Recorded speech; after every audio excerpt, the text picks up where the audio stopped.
For listening to the show, well, those are your own. But just keep in mind that the views, information, or opinions expressed on the Tuddle Daily Podcast are solely those of the individuals involved and do not necessarily represent those of our sponsors. Yeah, it's called free speech, people. Nobody's forcing you to listen. Get ready for your daily dose of Tuddle. The all-time greatest intern/producer we've ever had, of course, Tuddle in Florida. From the Hobo Fish Camp, it's the Tuddle Daily Podcast. No wonder nobody likes you, Tuddle. Everything's a goddamn debate. All right, so I need a mic check. How are things going?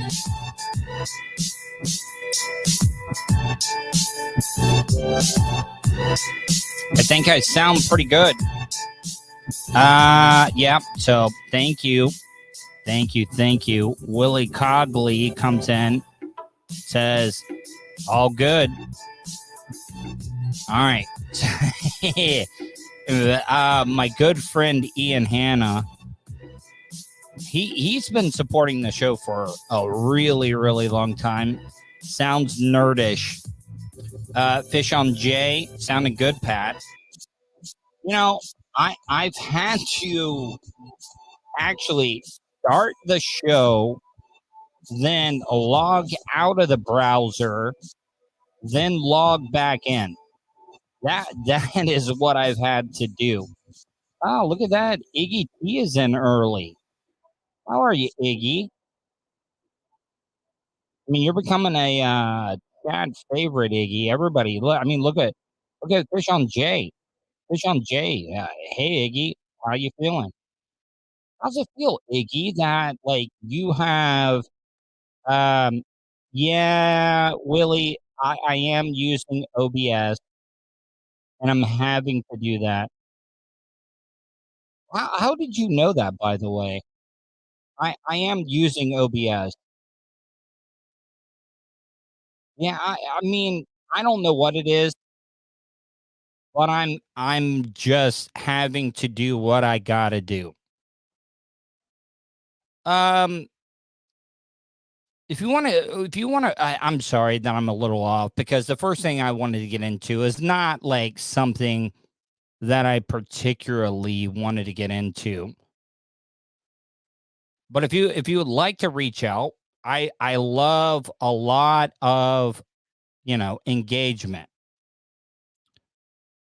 Yeah, I know. Well, Willie, I'm sorry. I did not mean to throw shade at you, but Willie writes, you forgot where I come from. A bunch of streamers. We are the dude.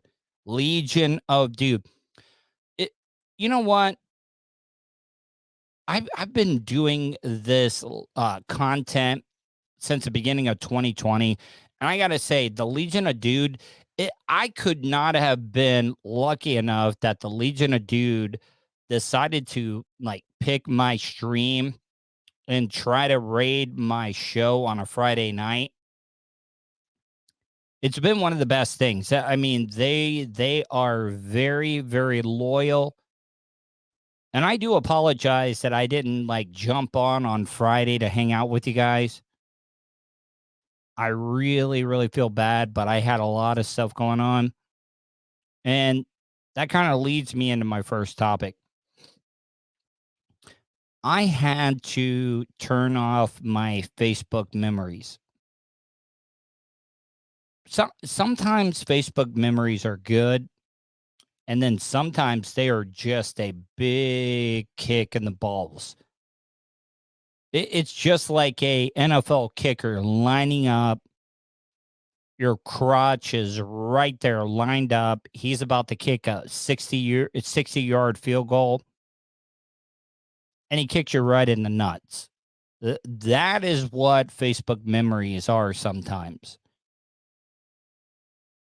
And, you know, a lot of the people that know me personally, especially family members, probably think that I don't care or like I'm being heartless or whatever it may be. It's not the case. I've had to be strong around my mom because it's just me and my mom. I have no siblings. We don't have a lot of family members, but the Facebook memory that came up was a thing that I had shared. And a lot of people are probably like, why do you share stuff like this? It is like therapy to me. But the thing that popped up over the weekend, and I knew that it was coming up, but it was a big kick in the balls because I saw a message that I had sent out on all my social media a year ago about my dad. It is coming up on a year since my dad, I lost my dad. And I know a lot of people. Hey, Alan, thank you, man. Alan, hey, family, one love here. He says, I've been listening to Patrick since I was a teenager.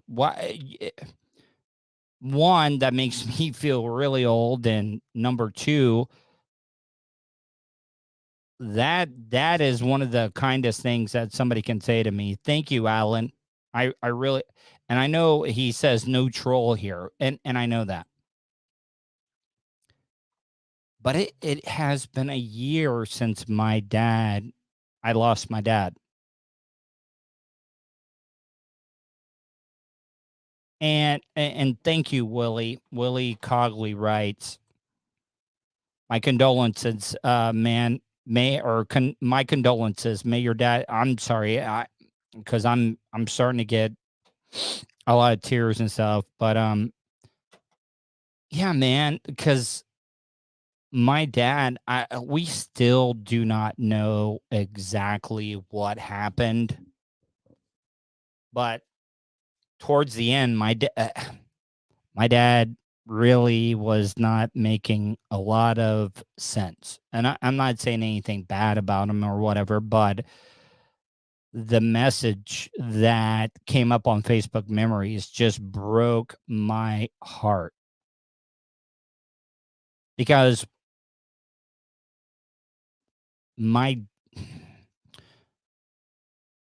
every day that I would leave the hospital, I would tell my dad that he loved me, and I wasn't getting anything back. I was not getting anything back. I mean, he was saying some stuff, and the thing that I was able to keep me going was that I was like, all right, so maybe the wires are crossed, because he was saying some stuff. And I always was like, all right, that is him trying to tell me that he loved me. Because in the tweet, the Instagram stuff, Facebook, I was like, I just wanted to hear my dad say he loved me one more time. And I'm sorry to get all heavy at the beginning of the show and stuff, but that's the thing about this podcast that I'm doing. The content is about being real and and sharing things. Wow. I got Bubba Army royalty in there. Dark Match Steve.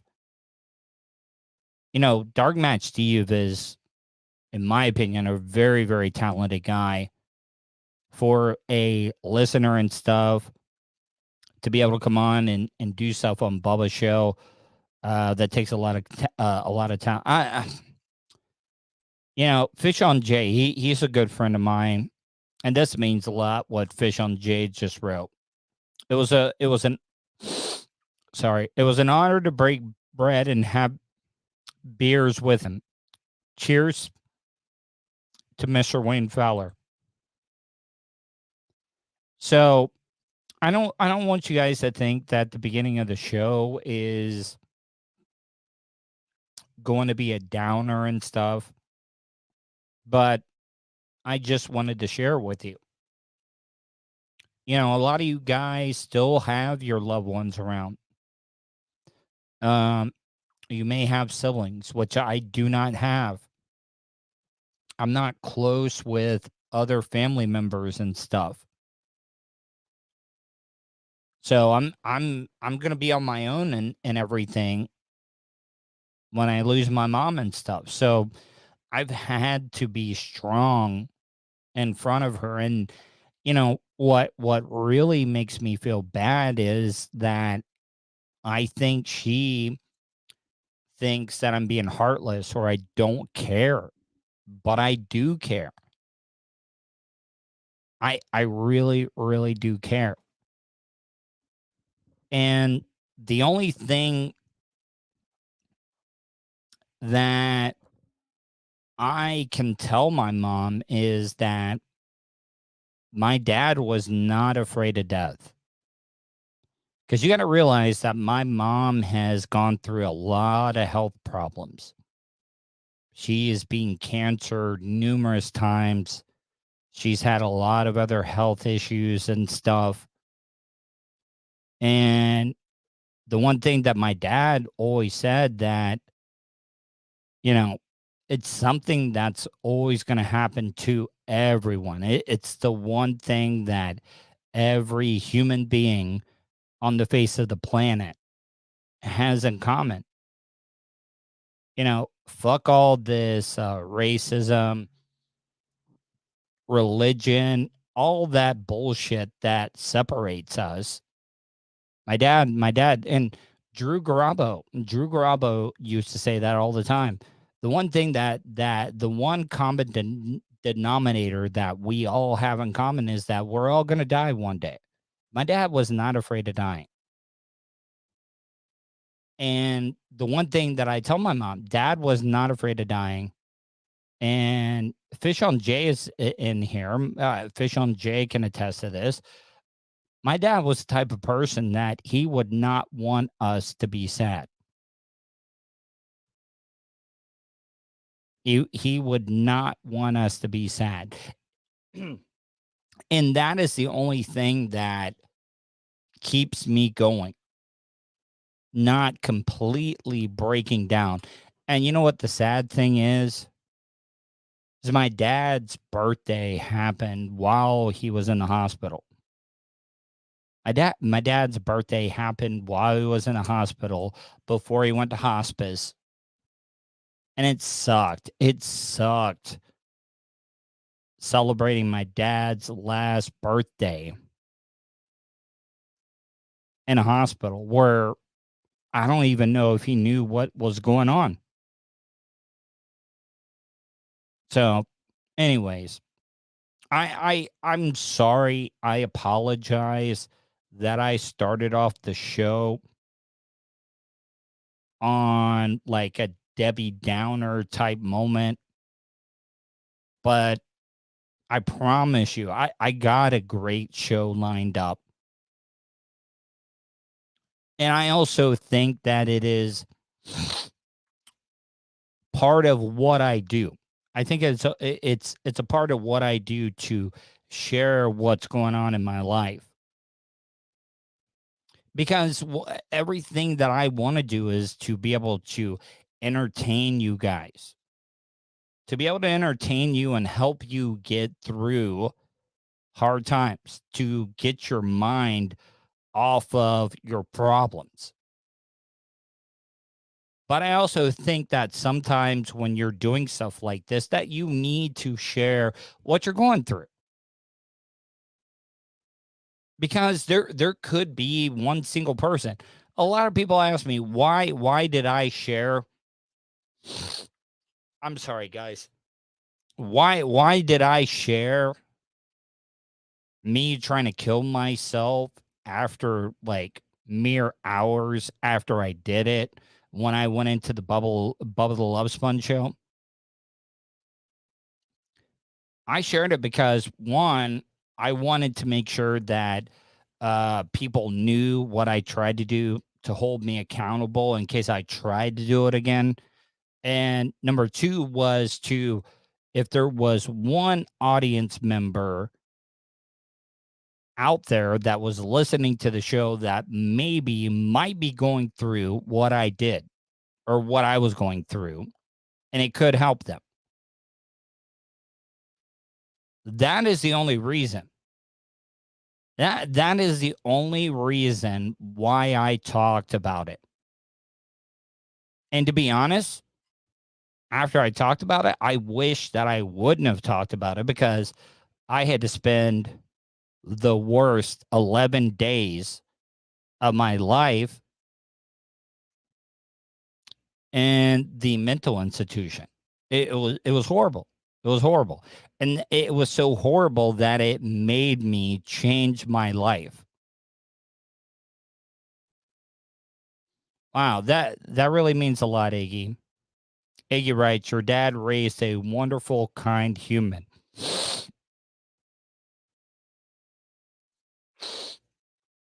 All right, I'm not doing a bunch of cocaine, people, but...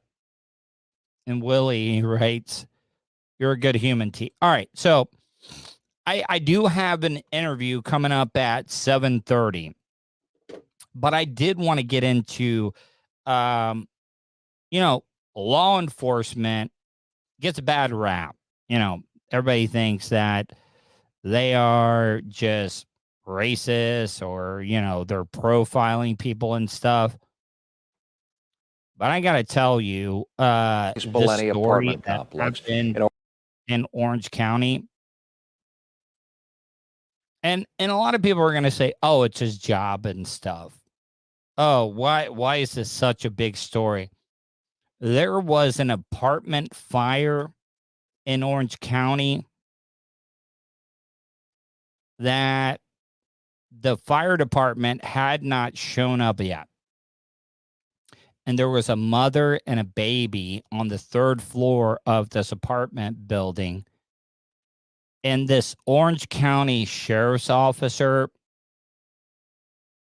climbed up 3 stories to rescue a baby. This happened at the Isles of East Millennia apartment complex in Orange County early this morning. When deputies and firefighters got there, they found one of the apartments up in flames. By the way, coming up 7:30, author James Bailey's going to join me, and I think you're going to want to listen and watch it, because I did a lot of show prep. I hope to God that he shows up. So that's coming up at 7:30. You can see the fire shooting through the roof. Deputies then rushed in to see what they could do, and one deputy, William Pazinski, took off his bulletproof vest and threw it on the ground so he could start climbing up the balconies. And it just so happened that the body camera on his vest landed facing up. Hey, thank you. Twisted Movie says, looking forward to it. Willie Cogley writes, there is good and bad cops like there is good and bad mechanics. We cannot fault the job for the human condition. I agree. I really, really, I can't agree with you more, Willie. Capturing everything. Watch. We're coming. Hand me your baby. I mean, this is that's the thing about it, is everything's on camera. He threw his vest down that had his body camera on it, and it just happened to be shooting up. Look at this. I mean, it could not have happened any more perfectly. And I know a lot of people are going to be like, oh, they did. This is a big promotional thing for the cops. He threw his vest down perfectly so everybody could see him climbing up 3 stories to save a baby. I don't think so. Hey, can you get on me? All right, so it looks like he is on the 2nd floor. What he's doing is he's climbing up each balcony, and then he's like, it looks like he is stepping up on each like guardrail to be able to get up to the next level. Do not drop her. No. I mean, is there anything worse than a screaming, crying baby? And I'm not talking about a baby that is just being a dick. I know I shouldn't call a baby a dick, but this baby is afraid for its life. Can you reach down? So he's up there. You can look at him. He's looking up, and now he's gonna get on top of that guardrail to get up to the next level.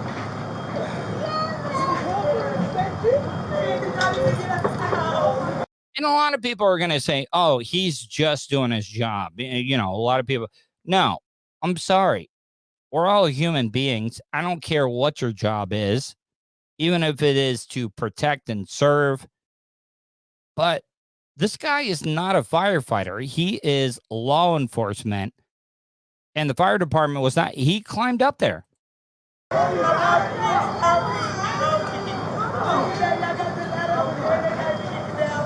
Now he's climbing up to the next level. And I do apologize to the people that listen to the audio version. That's why I'm trying to describe as best as I can on what's going on. Now he's got the baby. He's got the baby.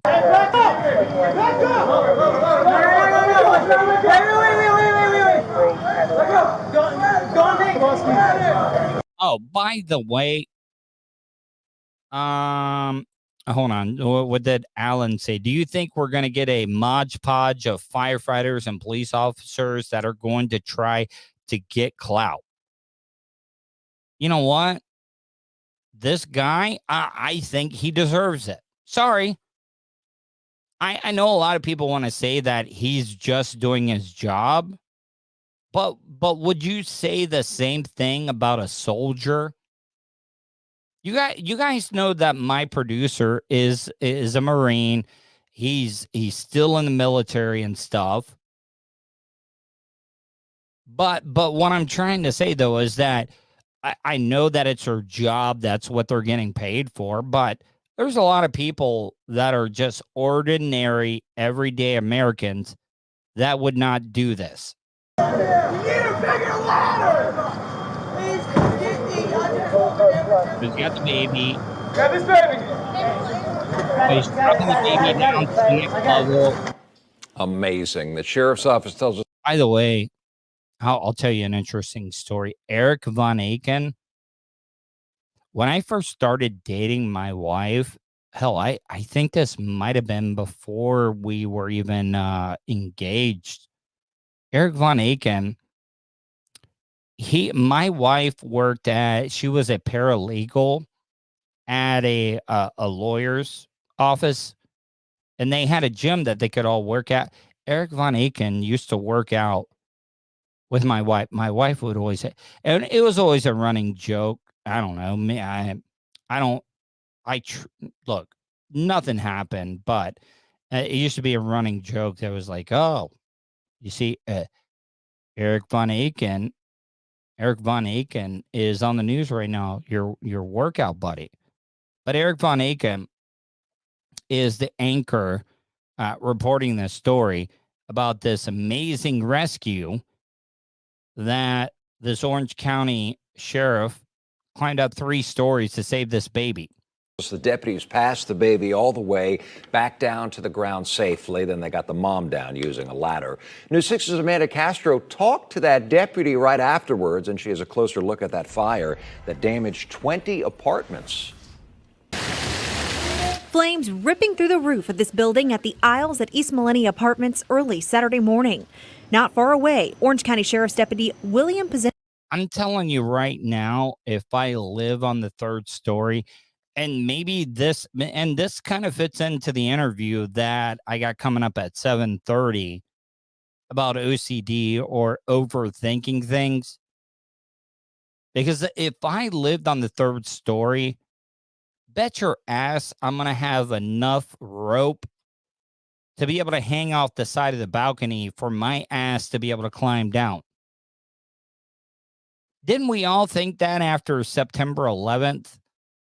If you worked on a high rise or a skyscraper like the Twin Towers, even if you didn't know how to, Willie says the same thing. I would have the rope or a ladder. Everybody was talking about parachutes and stuff. I've never parachuted in my life. Maybe I would want to learn, but bet your ass that I would like to have a parachute with me if I worked on the 90th floor of a skyscraper. You know how many people jumped out of the Twin Towers? They didn't have parachutes, but I would love to have at least a parachute. At least you got a fighting chance. Even if you've never parachuted in your life, at least you could strap that bad boy on your back and jump out of it and try to pull the ripcord, right? At least you got a chance. And I don't know if that makes me a weirdo that I think about stuff like that, but I do.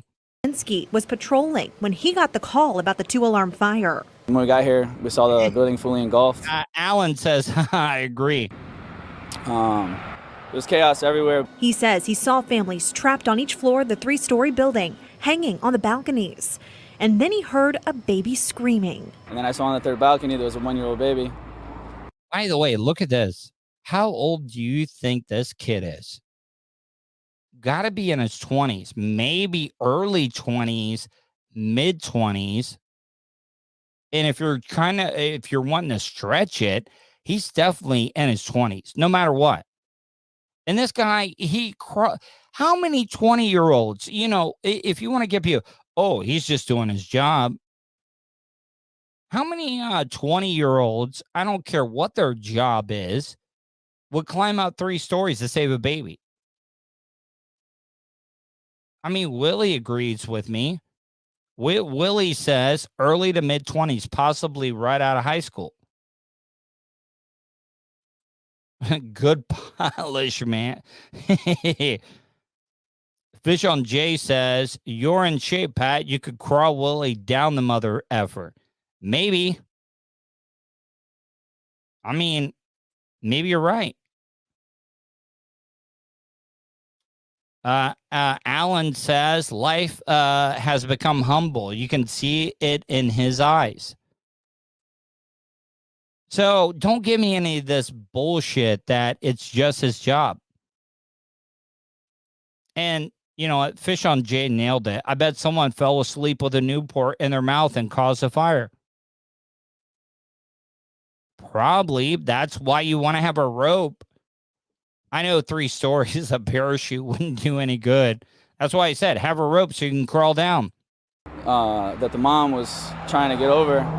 And so at that moment, I knew that I had to save the baby. With help from his fellow deputies, he scaled the building. And then I just climbed up to the 3rd, grabbed the baby. And then I mean, that is a hell of a fire.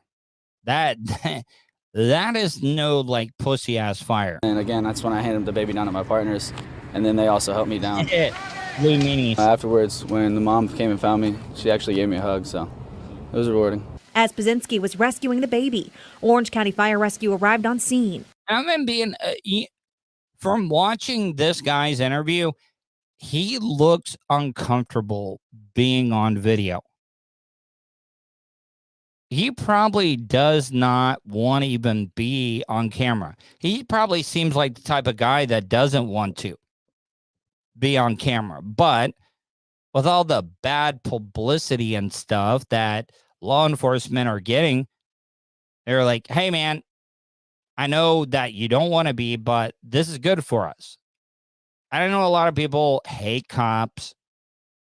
I know last week I talked about the run-in with a rude cop, but who knows? Who knows what type of day that he was having?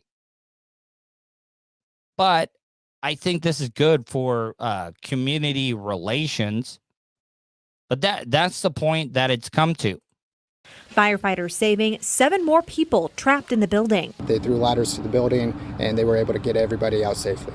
Fire rescue says it took about an hour to knock down the fire, staying on scene hours later, monitoring the building for any flare-ups. OCFR says 12 units were impacted, and they shut off the power to the building, forcing everyone to leave. We're told department management. And you know what? The thing is that the people that own, or the company that owns this building, you know how many, I've lived in Central Florida all my life. I've seen so many of these house fires happen at these apartment complexes and stuff, and they don't have insurance, and the tenants are just shit out of luck. They're shit out of luck. And they got to call in the Red Cross for a bunch of people in an apartment complex. Fish on Jay, you're right. Fish on Jay writes, that dude is going to get so much ass after that video. And you know what? He deserves it. He deserves everything. You know, if any woman was like, hey, I appreciate that you saved that baby, and I'm just wanting to give you some, I'm going to kick it out wide for you. And, if you don't listen to Bubba's show, Kick It Out Wide, I mean, it's pretty much self-explanatory. And the Red Cross is helping displaced residents find places to stay. Fire rescue says the fire started on the first floor, and the cause of it is still unknown. Newport. The state fire marshal is investigating. The state fire marshal comes out depending on the Jesus Christ. I mean, he's a chief battalion chief. Look at how young this guy looks. I almost called him an asshole. Extent of the damage, or if there's suspicion of. Man, look at that roof. Man, oh man. That's why you want to have a rope ladder, or whatever it may be. Hell, a slide going out of the side of the balcony. Whatever works. Illegal activity at this point. That's under investigation. As for the deputy, he says he's glad he was there to help. Oh yeah, look at him now. Look at he's got blue eyes. Look. Yeah, probably 30. Look at the blue eyes on Fish on Jay's right. I bet he got ass on ass even before he saved that baby from the balcony 3 stories up. I mean, look, I'm comfortable with my sexuality, but he's a good-looking kid. Blue eyes, tight haircut. Willie Cogley, he keeps getting younger and younger. The deputy looks like he's no older than 22. I mean, this guy is set up with his pick. All right, my guest is on. So, you know what? I'm going to bring him on. Sorry about that, my friend. The damn internet went out. No. Don't worry about it. Hold on. Give me 1 second. Okay. James. Let me get this. Hey, how are you, my friend? Good. Hey, James. Yeah. Welcome to the Tuddle Daily Podcast. There's a lot of stuff. I was looking. James Bailey is a one of those names that a lot of people have and stuff. And I saw your book review where it's available and stuff. Okay. So before we get into the interview, tell my supporters, my audience, a little bit about yourself and your book, where people can find it, where people can find out any of the content and stuff before we get into the interview. Well, here's the book. It's at Amazon for about $10. The Diary of a Manic OCD Bookseller. Mm-hmm. And Mel Brooks has a great blurb on the back, and Larry Hankin. Whoa. Hold on. Wait, I cannot let you. All right. How the hell did you? I'm sorry. You got a cross in the background. I didn't mean to say how in the hell, but how did you get Mel Brooks to write a blurb for you? Well, Mel Brooks is one of my good friends, so that. Are you kidding me? No. Everybody says that to me. Are you kidding me? Wait, how? Okay, how do you even know Mel Brooks? How do you meet him? And how are you so good friends with him that he wrote a blurb on your book? He's wrote a blurb on all 3 of my books. So, all right. So tell me, I gotta learn. How are you that close with Mr. Mel Brooks? Well, you have to read my book, but just for you and your guest, I'll tell you how I met Mel. It's in the book, by the way. Okay. So when I was an actor many, many moons ago, and I'm still acting, but I would sneak into studios at Fox. Mm. Tell me you were not in Blazing Saddles. Were you in Blazing? I wish. But anyway, this was after Blazing Saddles. So anyway, I'm in the studio. I'm trying to meet people. That's what I would do. I would sneak in. I would wait for the suits to come back from lunch.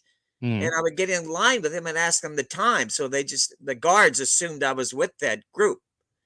So I had it down to a science, getting in the Fox at different studios. And what I would do, I was going there to try to meet casting directors. So anyway, I was doing this every freaking day. How old were you? I'm sorry, I don't mean to interrupt. How old were you at this time? Probably in the 80s. So I was probably 28, something like that. Wow. So anyway, I'm walking around the studio, and all of a sudden I hear this loud noise from behind me. And I heard the voice saying, "Are you freaking insane?" Welcome to Fox Studio, right? So I'm thinking it's a guard or something. So I turn around, it's Mel Brooks. So he says to me, "I see you here every day. You have the same freaking suit on. I would just wonder if you're insane."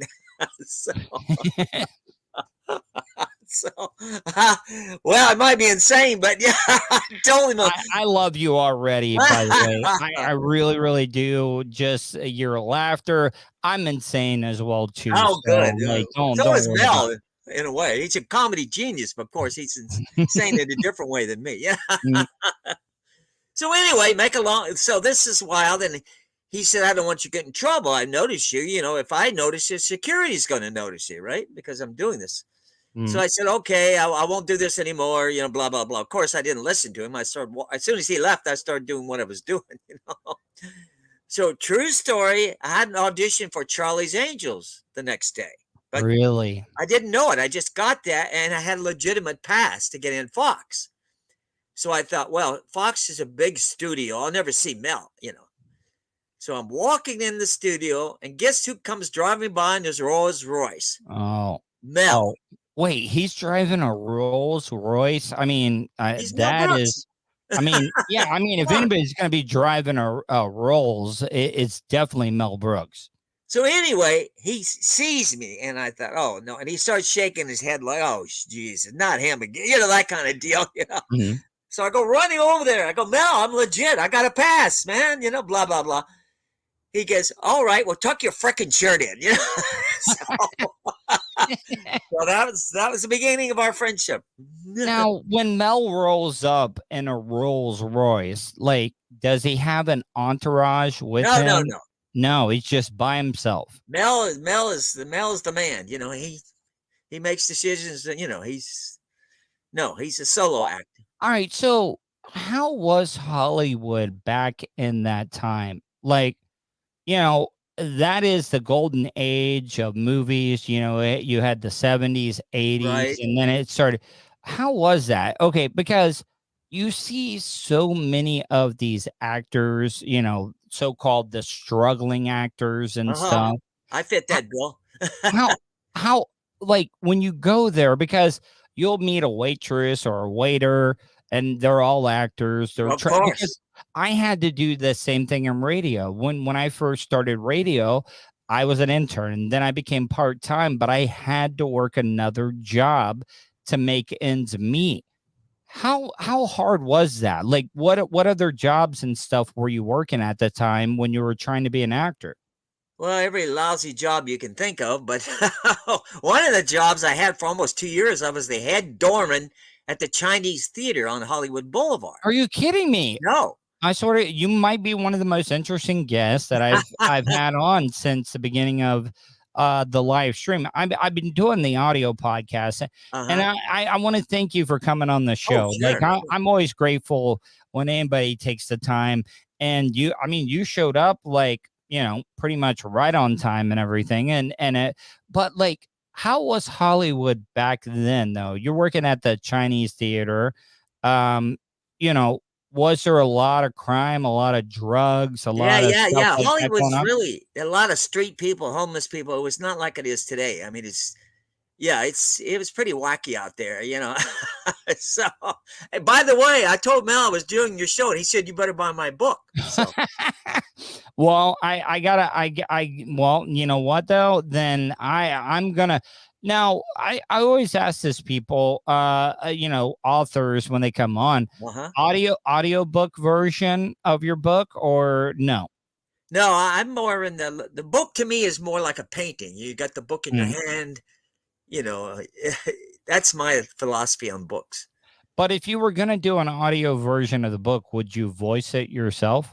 Yeah, because Mel just did his own audio on his book, and he's 95 years old. So if Mel can do it, I can do it. Do you all right? And I want to get in the book, but I got to ask you this. Okay. Could Mel Brooks do the type of comedy and films that he did in his prime and present day with the cancel culture and stuff that's going on? Funny you should say that. I was talking to Mel last Friday, and we were talking about this same subject, and he said no, and no. The PC stuff, you can't be funny. Somebody's going to get offended. Like Blazing Saddles. Well, that. yeah, but think about that though. Like a lot of people go after Quentin Tarantino, saying of his overuse of certain words and stuff. But a lot of the strongest characters in his movies are minorities, African Americans, Hispanic, anybody like that. So is that something as an actor you just get coming in to a film like that? Well, the key, the reason Quentin gets away with it, most of them, the black actors are using those terms. So, it's hard to, it's hard to condemn that. So I think that's how he gets away with all that. On with me right now is James Bailey. James, tell people about the book and where they can find it. Okay. The book again where is it? Oh, The Diary of a Manic OCD Bookseller. Okay. I don't know if you can see that or not. So, do you have OCD? Like, is there any realness? Come on, man. Well, I mean, because I deal with obsessive compulsive disorder. I have ADHD. Okay. I'm a bipolar manic depressive as well. I got all of them. Oh, you got all. I said that in my book. If you got one, you got all the rest of them, more or less. So what's behind the title of the book? Well, okay, that's a good question. My first book was called Man Interrupted, and Adam Sandler almost did the movie. He backed out the last, right at the end. Mel got him to read the script, as a matter of fact. Really? Yeah. So that book was about I had severe OCD, and what I would do, I mentioned it in my new book, I would go hang out with homeless people who had a fear of germs, so I would shake their hand and try to desensitize myself, I love, what? I had, the older I've gotten, like I grew up, I was like, oh, homeless people, they're lazy, they don't want to work and stuff.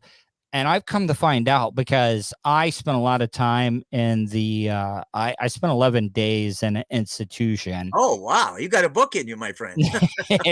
Well, you know what? If you want to be my ghostwriter, I will. By the way, did you use a ghostwriter? No, of course not. No, hell no. This is my third book. I wouldn't do that. But what I learned is from a lot of the homeless people that or just people down on their luck. You know, I see a lot of people like, why are you giving that guy a change or something like that? And I'm like, you don't know what their story is. You don't know what they've been through. You don't know the trauma. You don't know that they're self-medicating from any of their problems from their past and stuff. And I love to go out and just talk to these type of people and stuff. And I find it, you know, going out, shaking the hands. I've got some weird OCDs as well, too. I got one with food. I cannot eat a piece of food. Like if I'm eating a hot dog, I cannot end on an odd bite. Like I have to end on an even bite. So like if I know that I'm going to finish the hot dog on an odd bite, I'll take a smaller bite just to end on an even bite. Okay. Does that sound weird? Well, here's even weirder than that. No, I got to hear this. I had an irrational fear of drugs. Like if I walk by somebody who looked like they could be high, I would have to run to the bathroom and wash my face and nose. And the only way I could get in the bathroom, I had to use my foot to open the door. And then I had to wait for somebody to finally leave so I could go out. So anyway, here's how I got rid of that. So, yeah, I got to hear this. So I started running around with drug dealers, pretending to be a drug addict. Are you kidding? No, I took chances. So I would be talking about drugs nonstop. And then Squiggles, the head drug dealer, says to me, Jim, you talk about frickin' drugs all the time, but we've never seen you do drugs. Did you do any? Did you ever do any? No, they thought I was a narc, an undercover cop. So now I got drug dealers after me. That was why I... Now, all right. So I mean, that's what the first book was about. So you had an OCD of drugs, but Hollywood. Irrational. Remember, irrational. I know, but Hollywood doesn't seem like the type of place. No, but I got over that. That's why I wrote the first book. So never, ever any drug use? Never tried anything? No. I've actually tried pot about 6 months ago just because it's legal in California. Did it help you out with your OCD? No, it made me think why this one thing I don't need. It didn't work for me. So I got that out of my idea list, you know. Do you mind taking any questions in the chat room and stuff? Willie Cogley writes, Mr. James, did you ever meet Cheech and Chong while you're out in Hollywood? No, I did not. So I've met everybody. I've met Tom Hanks, Pierce Brosnan, Bob Dylan bought my book, by the way, if you're a Bob Dylan. Wow. Fan. And you don't mind if people ask any questions in the chat room and stuff. Well, if they buy my book, they can do anything. I read my book. Dishon J writes, I bet this guy has some great stories. If you're in the chat room or you want to give me a call here now, you could do that 407-270-3044, or I'll read your questions in the chat room. Now, so let's get I'll give you a good story. Let me give you your audience. I think your audience get a kick out of this. Mm-hmm. So one day I'm meeting Pierce Brosnan in the bookstore in Malibu. He buys my book. Nice man. Wow. Next day, I'm living in my car in Santa Monica. So I'm dealing with the street people, you know, one extreme to the other. And I meet this woman, it's in my book called The Bearded Lesbian. Okay. I mean, that's a great title. I mean, yeah, I know that's a great title. That title. But it's a true story. So I'm talking to this woman. You know, I try to be friendly to everybody. And I thought it was a man because he had a beard, and she's talking to me. Mm-hmm. And she has some OCD. I could tell. She kept saying, Jim, I introduced myself. She said, should I go back to Fresno? And she said that about 100 times. Jim, should I go back to Fresno? Jim, you're the only friend I got. I just met the woman, but whatever. I said, yes, you should go back to Fresno. And she goes, why, Jim, should I go back to Fresno? Now what I say? So anyway, finally this goes on and on. I had some sympathy. I could tell she had some OCD and some mental health problems, right? So finally she says, I finally figured out it was a woman, not a man, just a woman who had, you know, unkept, whatever. Yeah. So she says to me over and over. We've all been there. Yeah. So she says over and over to me, Jim, will I find a companion? Jim, will I find a companion? And she said that 100 times. So finally I said, I'm tired. I've been doing the book sale and just relaxing and, next to this woman on a bench, right? I said, yes, you will find the man. There's a man out there for you somewhere. And she says, you mother, you know what? I'm looking for a woman. I'm a lesbian. It's in my book.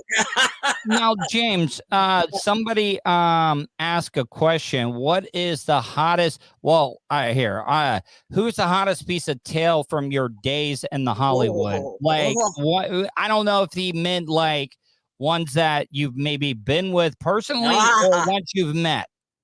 Well, I've met so many I could go on and on all day long, but I'll tell you the truth. When I was going to acting school, there's Playboy bunnies. There's every beautiful woman in the world who thinks she could be an actress. And the kind of woman who wouldn't give an average guy the time of day. But if you're in acting school, that's another. So if you get the picture. Yeah, of course. Yeah. So I had a lot of women back in those days. But like, what is the one? What back in your day? What was the one like top of the mountain when it came to sex appeal or just being attractive back then, like when you were in Hollywood? There's too many to count. I just could go on and on. I actually I met Farrah Fawcett. I was actually working on a film with her. Charlie's Angels, right? Wasn't she? Yeah. Yeah. Yes, she was. But really wasn't my type. But a lot of people thought she was just the top of the list type thing. And remember Angie Dickinson? She was really hot and very nice too. I met her on the beach.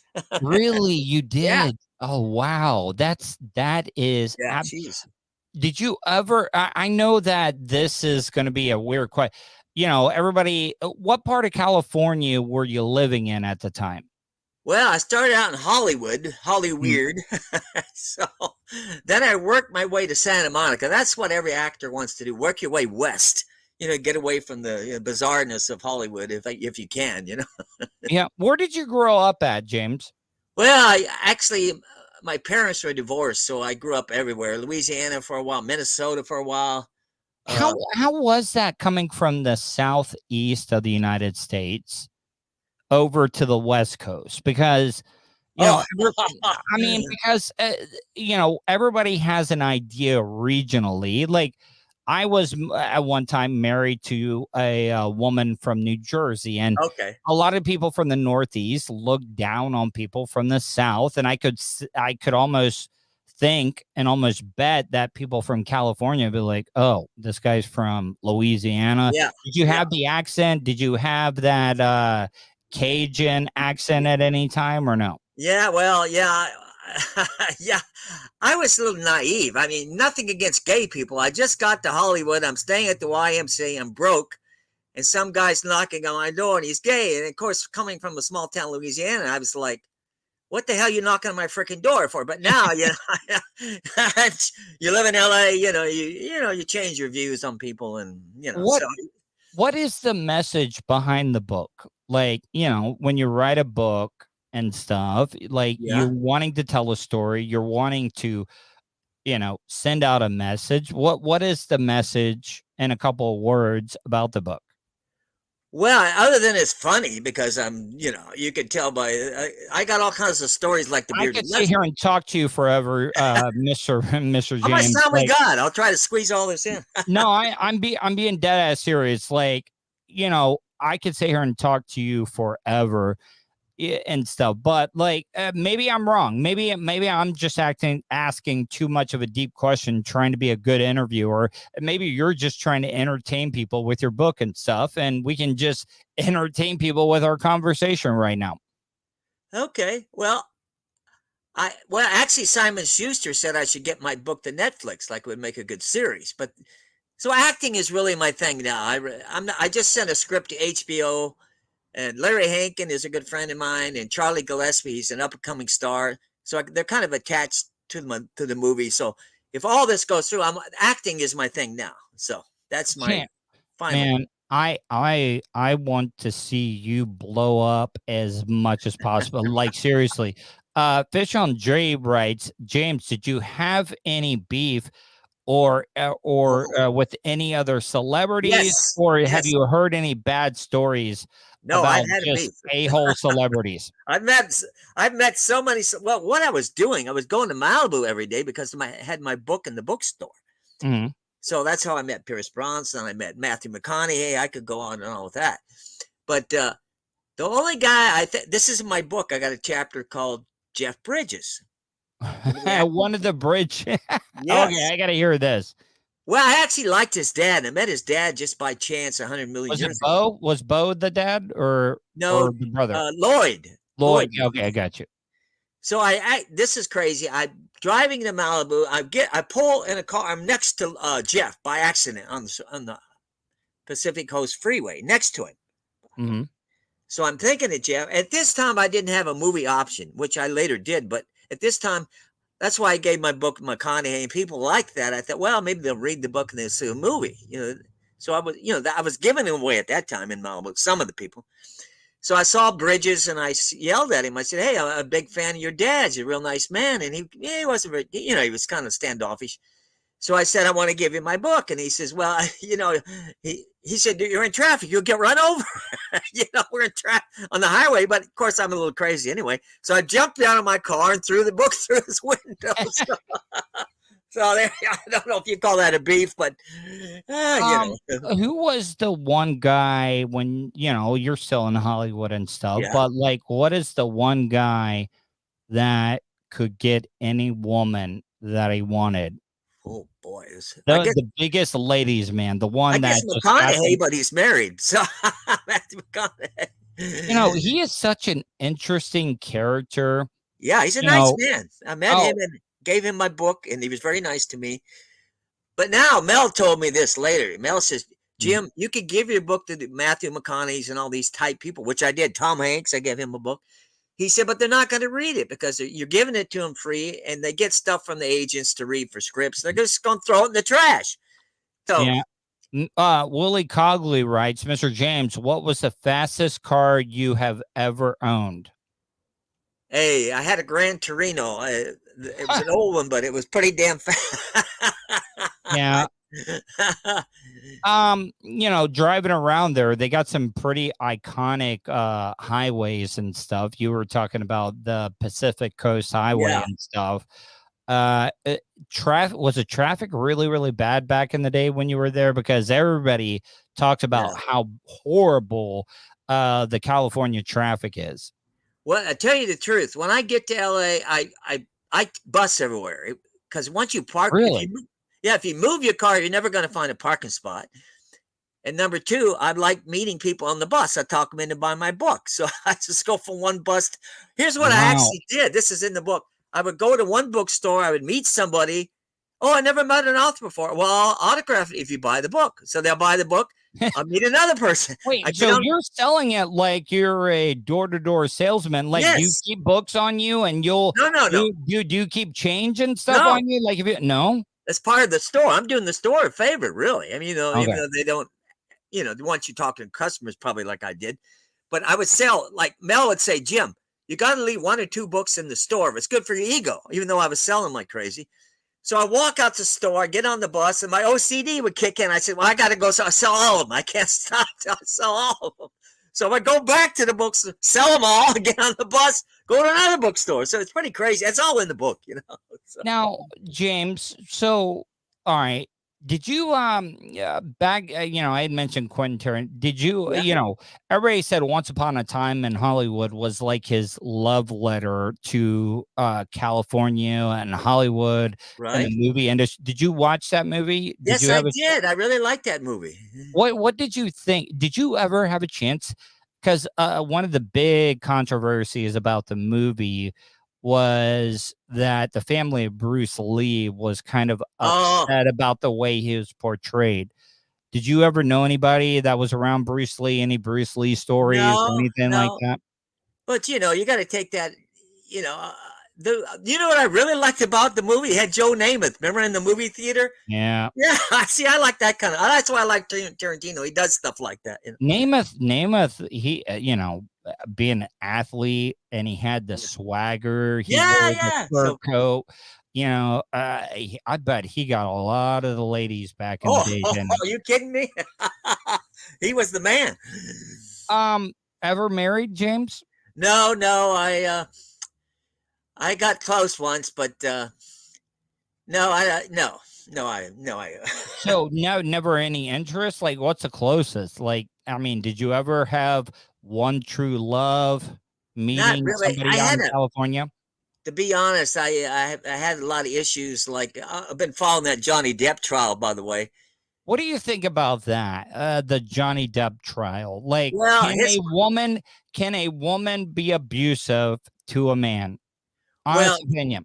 Getting back to what I was saying, I had some issues with my mother. She gave me up. It was very, so I never trusted women over. Wait, your mother gave you up? Yeah, and then at what age? When I was 5. But then I remember your mom at all?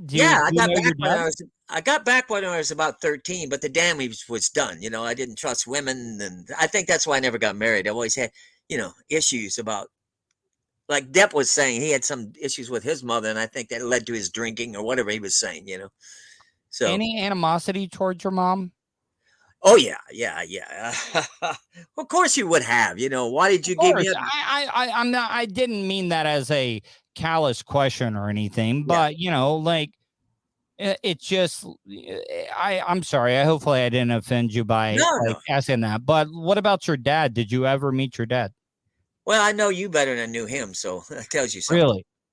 Did your mom ever tell you about your dad, how they met? No, it's very complicated. But anyway, so what I did, basically, I would have sex with women, never see them again. It was not, I was just a young guy. I never could commit to a woman. I couldn't trust them. You regret it? Well, it's nothing you can do now. It's too late. That's shit. Oh, yeah, I know that. A long time ago. I mean, that's the best thing, because so many people, have regrets, think about the past. I think a lot of people live in the past. Yeah, you can't do that. And I think it's bad because you can't move on. You can't better yourself and stuff. Any other things? So OCD and stuff. You've lived, from what it seems like, you've lived a pretty clean life. Any legal troubles? No, Did you ever get in trouble or anything? Well, this is a good story. It's in my book. I got good stories. I don't want to blow the whole book. So no, I got so many stories in that book. This is nothing. Okay. So I'm in Louisiana, Shreveport, Louisiana. I'm passed out on the drunk tank floor, and some guy's peeing on the urinal, and it's bouncing off and landing on my face. Wait. So you're in the drunk tank, right? Right. So you obviously passed out on the floor. What was your drink of choice back in the day? Well, let me finish the story. Okay, go ahead. So the guy's peeing on me, and I'm just too sick to move. I got the dry heaves, and I just laid there and let him pee on me. So finally, after a while, I stumbled up, and the jailer, whoever the hell it was, I said, "Hey, man, what happened? How did I get out of here? I had blackout. I didn't remember." He said, "Well, you're lucky." And I go, "Why am I lucky, man?" He said, "Well, you tried to hit a woman and a man in a bar last night, and maybe you did hit him. I don't know, but they came over there to press charges, but they said you look so pathetic, they didn't press charges." Wow. That's another story to my collection. What was your drink of choice back in the day? Anything I could get. Really? I've after I got out of the after I tried to harm myself, really? Wow. I spent 11 days in an institution, and that's when I got out, I was just like, I gotta stop this. I really do think one of the major problems is the pharmaceutical companies and the doctors over prescribing medication. Yeah. And I was a big alcoholic. I would drink. And it's really, really hard to stop. I'm since the September 2019 was the time that I had my last drink. Well, you never got pissed on, right? On your face? No, but I mean, I've been, trust me, I've had other human substances on me far worse than urine from my drinking days and stuff. So, man, the audience absolutely loves you, James. Oh, I love that. And can I ask, how old of a man are you? I'm 72. Really? I got to tell you, you're 72, but you've got the just personality, just energy of somebody that's in their 40s or 50s and stuff. What I is do the secret? 1,000 push-ups a day. That's why. Are you bullshitting me on that, No, James? it's in my book. 1,000. No, it's OCD. OCD again. Do you have a thing with numbers? No, it's just No. that if I don't, here's what I do. I'll take off jogging. Like I did today. I'll take off jogging. I'll do 50 push-ups. I'll get up, do 50, keep going until I get to 1,000.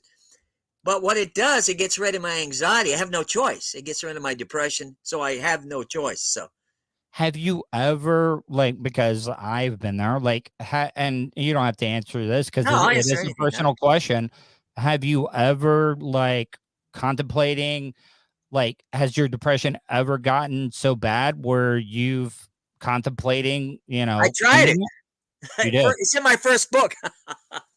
Mine, it was only because of horrible, shoddy construction. I tried to hang myself from a ceiling fan, and it ripped out of the roof. So, you're worse than me. I stuck a potato in my tailpipe, and I ended up with baked potatoes. So, you tried to do the carbon monoxide thing? Yeah, and I got a baked potato out of it, so I'm a flop. And anyway, man. James, I can't thank you enough. Like, I love it. I tell a lot of people, matter of fact, in my book, I think you're famous. I really, really do.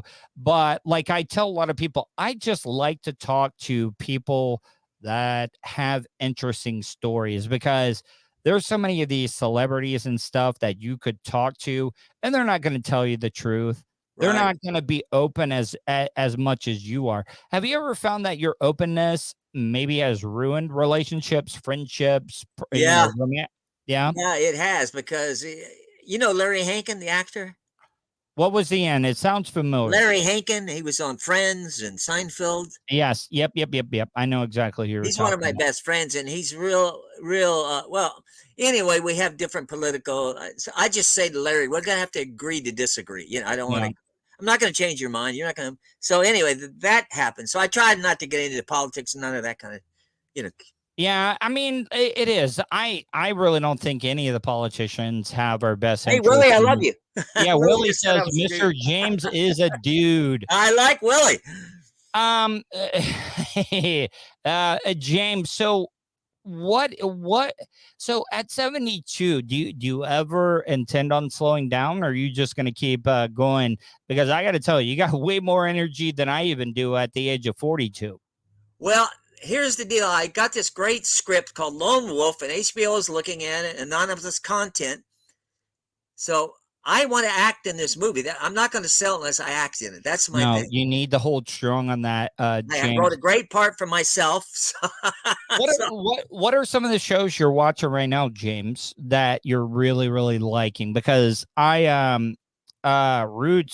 the Legion of Dude is really, really liking you. I like these guys, man. Yeah, Roots Calhoun says we are the Legion of Dude. Now, James, what are, because there's a lot of great shows with the streaming. What do you think of all the streaming and stuff going on right now? Like, are you a fan of it, or do you think, oh man, some of this stuff just needs to be in the cinema? Well, there's so many I tried out for a movie on Netflix, Mike Tyson's Psychiatrist, recently. But wait a minute. Hold on. A movie where you're going to be Mike Tyson? No, I just auditioned for that. It's a biop about Mike Tyson. Not the of course, there's an actor playing. Yeah. Of course. Yeah, so I tried out for a psychiatrist. Of course, I've had a good experience as a psychiatrist. James, literally. James, did you see the video of the guy that was yes, I did. with Mike Tyson? Like, yes. Willie, have you met Mike Tyson? No, I've never met Mike. Don't really have a great interest to meet him. I mean, but I mean, like, all right, let me, one of the things, Mike's one of those guys that's changed a lot of his life. He's healthy. Yeah. He went through that time and stuff. Isn't Hollywood, everybody loves a good comeback story, right? True. Like, because true. I mean, look at Robert Downey Jr. Like Robert Downey Jr. was like one mess up away from going to jail for a really, really long time. And now he was Iron Man. He was Tony Stark, like in some of the biggest movies in the world. He almost did my movie, by the way, my first movie. His agent showed it to him. So anyway, oh yeah, I was close. Yeah. Did you ever see the movie he did, Tropic Thunder, where he was wearing the black Tom Cruise face is and in stuff? that. Remember? That was Tom Yeah, Cruise. yeah. But Dark Match Steve says this guy would probably play a good psychiatrist. That's what I said. I've seen so many of them. I know how they act. Man, all right, James, I gotta have you on again. I'm telling you right now, if you know, I will say this: there's a lot of hanger-oners when it comes to Hollywood, and I want to, like, I'll have you on again, you know, just in case you do get that big breakout role, because Well, like I said, I'm getting really famous lately. I'm getting all kinds of interviews, and Mel's trying to hook me up with Conan O'Brien. So there's a lot of things that could happen. So I'll come back anyway. I really think Conan got screwed over. Jay Leno, what are your thoughts on him? I got. I'm not saying if you met him, but what are your thoughts? Because he he's retired. not my kind of, he's a good, you know, his opening, but I wouldn't watch the show. He's a good comedian. You know, like it's, you know, what do you call that when the show starts? He does. It's monologue. Monologue. He's good at that. But you know who I met? Jerry Seinfeld, who's got my book, by the way. He's in my chat. He's got a chapter in my book as well. Wow. Interesting story with Jerry. Okay. So, James, you break big. Out of all the late night talkers right now, you got Jimmy Fallon, Jimmy Kimmel. All right. So, but hear me out. Don't watch any of them. Here, wait.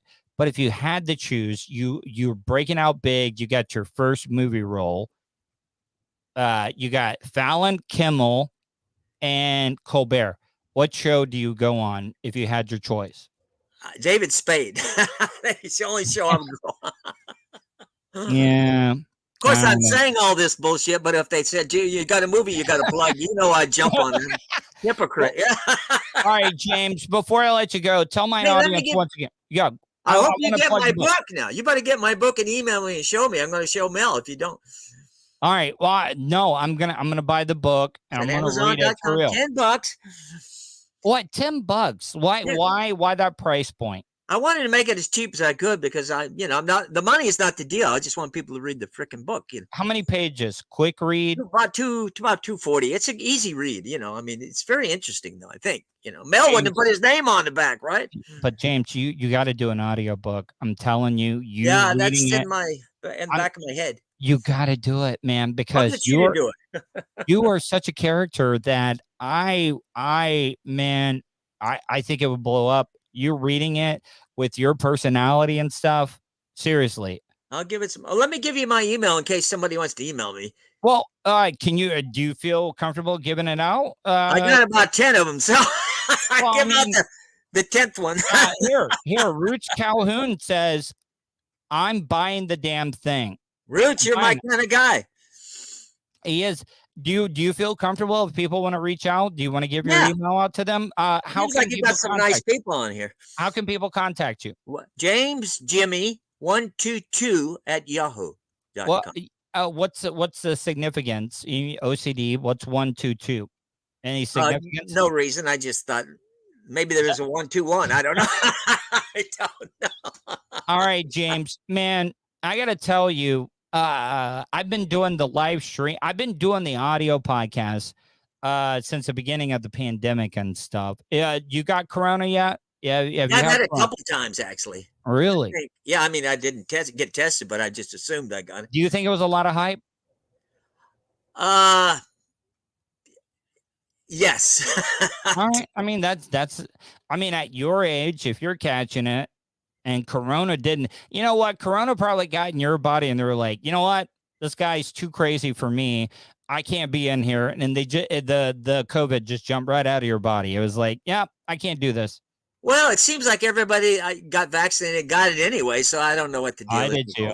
Did you get vaccinated? Yeah, I did, but I wouldn't do it again. I thought, no. Yeah. Well, James, man, I got to tell you, this was, I don't know. This really made me happy. And I gotta have you on again. All Willie right. Cogley says, "Love this dude." Willie, I love you as well. Are all these people actors? Or what do they do? They just whatever. No. They're just people that supporters of the show that I do. Oh wow! And like I'm grateful for every single person that tells me that they watch or listen to the show, because there's an audio. What I do when this show's over with, I take the audio and people can download it and just listen to the audio version of it as well too. Good. What does it mean when somebody comes up to you and says they love the book or they bought it? I got a great quick story about that. I got an email on Hotmail, which I never use anymore. I don't know if anybody uses Hotmail anymore. Are you on social media? I'm on Facebook. There's a picture of me and Mel Brooks together on my Facebook in the studio. So. I'm following you. Will you accept my friend request if I send it to you?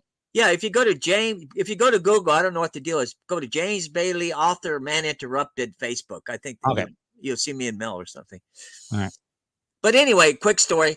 I checked my Hotmail, and I never check Hotmail, and I got an email from this guy in London. He's in prison. He said, I don't know if you're James Bailey or not, but I just read your book.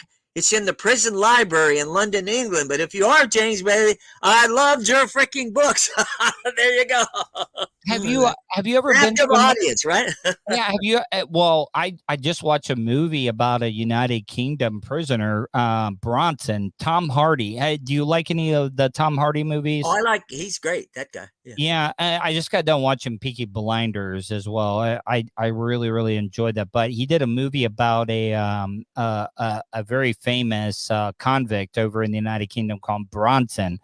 And he used to love to fight the guards, James. But before the guards would come in to beat him up and stuff, he would rub his entire body. He would strip down completely nude and rub Vaseline all over his body so the guards could not get a hold of him, So he'd be completely nude, and it was like a greased up pig and everything. And he just loved fighting. You been to any countries or anything? No, but that's pretty cool about the guy in prison reading my book, right? You got to admit that. Oh, it is. London. And I got that email from the guy. It really made my day. You find out what he was in for? No, I thought maybe he's a murderer. I better not. I wrote him back, but I made it brief. I really appreciate that. Cheers. I don't know what he's dealing. But he read my book and he loved it. So, James, can we be friends? Oh yeah, hell yeah. Right. I want to keep in touch with you, man. I find you absolutely fascinating. You better get my book and email me tomorrow and say, James, I got it. James, will you be my friend if I buy your book? Oh, anybody. Hey, I put this in the book. Anybody who buys my book can come up and co-cock me. I'm still going to be their friend. So. All right, James. Tell my audience once again before I let you go, because I want to make sure, where can they find the book? Go to Amazon and put The Diary of a Manic OC Bookseller by your new friend, James Bailey. It's got a butterfly. Butterfly. I love it. I love it, my friend. He's caught in the jar. He can't get out. That's kind of my logic there. James, you're one of my favorite interviews of all time. I appreciate you, buddy. I cannot thank you enough. And please, I'm going to have my producer give you all my contact info and stuff. So we can keep in touch, because you're the type of guy that I got to keep in touch with. You're just my kind of guy. You're just too interesting. James, have a great night, my friend. All right. I love your audience too, by the way. All right, man. Bye. All right. Bye. Holy crap. Look, a lot of you guys, I don't know if you, I really don't care if you liked it or not. I love people like that.